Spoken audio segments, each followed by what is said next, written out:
Como vai, pessoal? Sejam bem-vindos à Jornada nas Exatas. O assunto desse vídeo: Matemática, Escola Naval 2002. Questão 1. Não apertem os cintos, vamos nessa. Então, questão 1. O número de soluções reais da equação seno de 1 sobre x igual a x menos 2 é igual a n.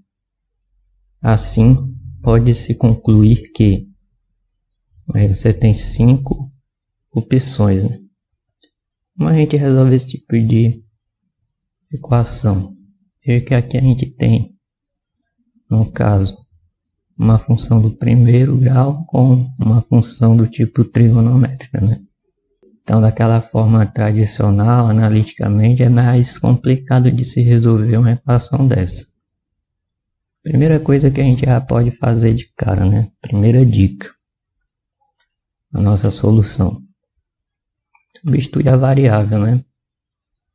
Como o x é diferente de zero, porque senão ele não vai ser definido, no caso, x igual a zero, o valor 1 sobre x, né?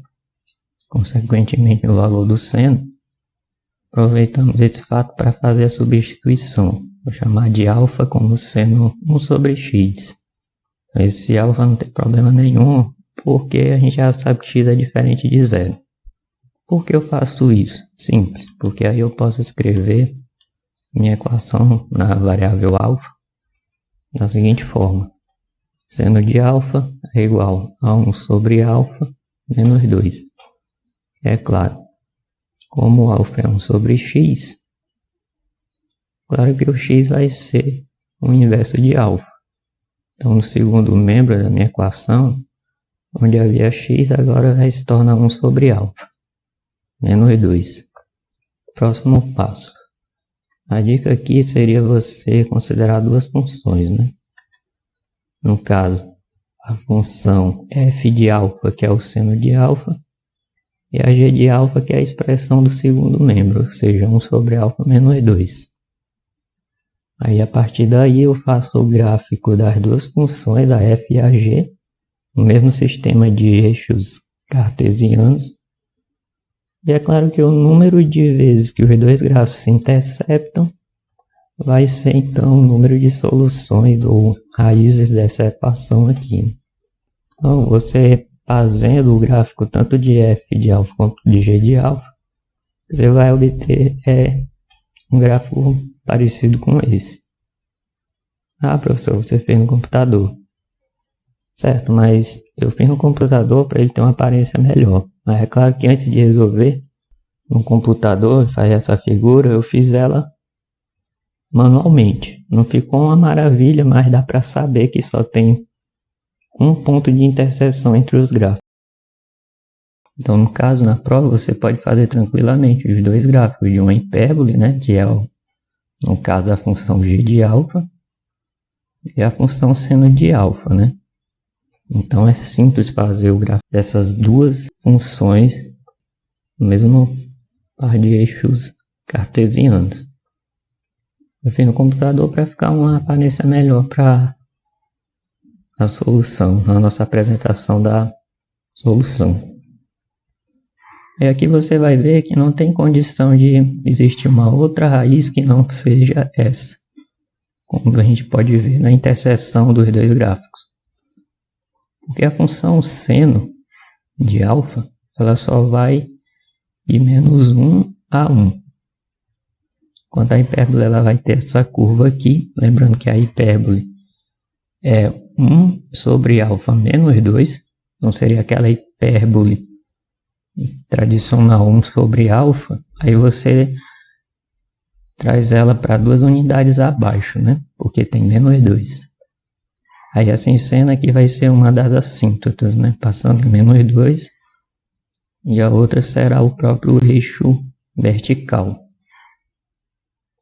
Você percebe que a hipérbole ela faz essa curva, né?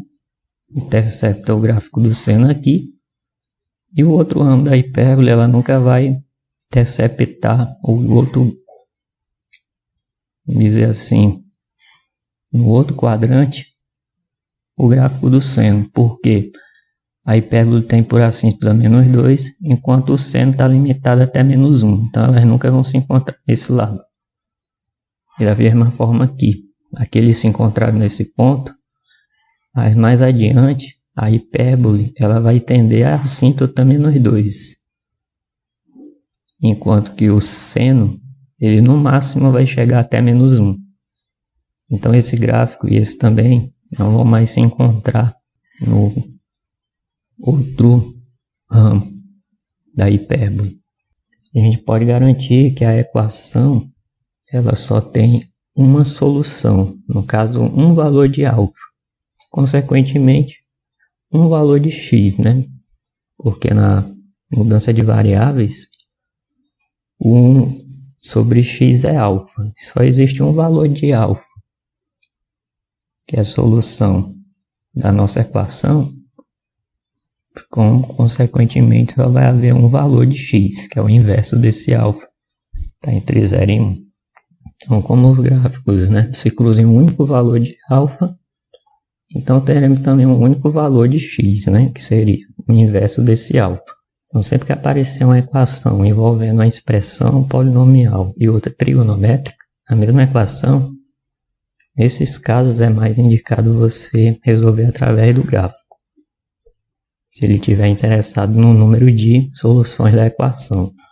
Porque não existe uma maneira algébrica, digamos assim, simples de resolver essas equações, como no caso de equações envolvendo apenas polinômios ou equações envolvendo apenas funções trigonométricas.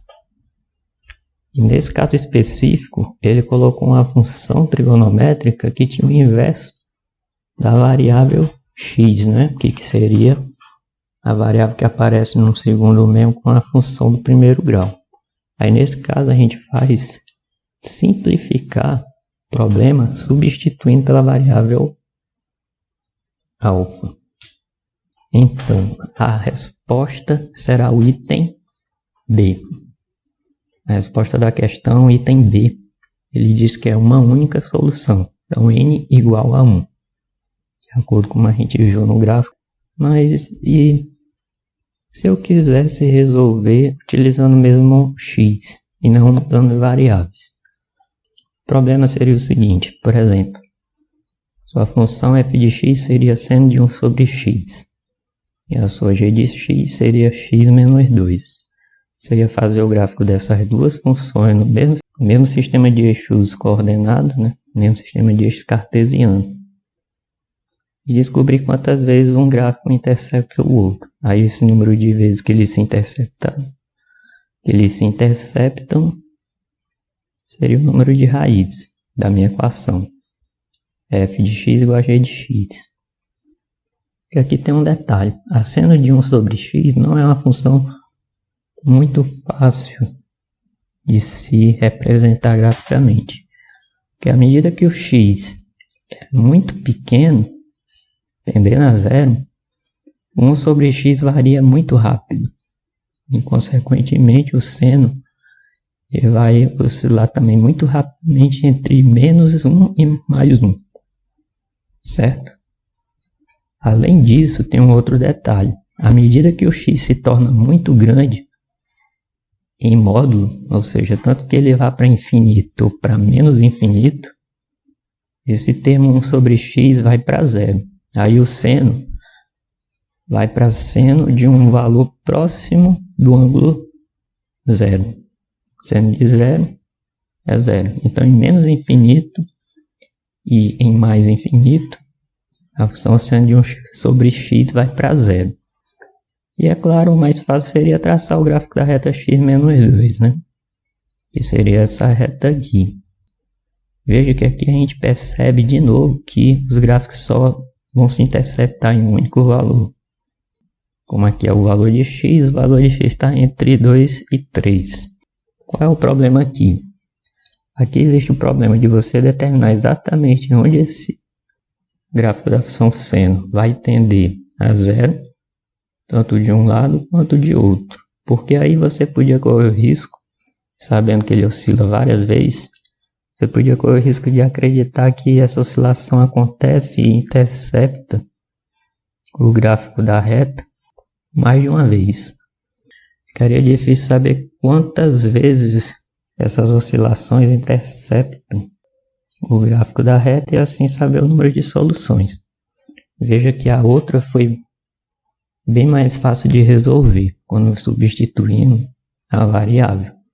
Que aí fica o gráfico de um seno, uma função seno normal, e o gráfico de uma hipérbole que também não tem nenhum problema em fazer.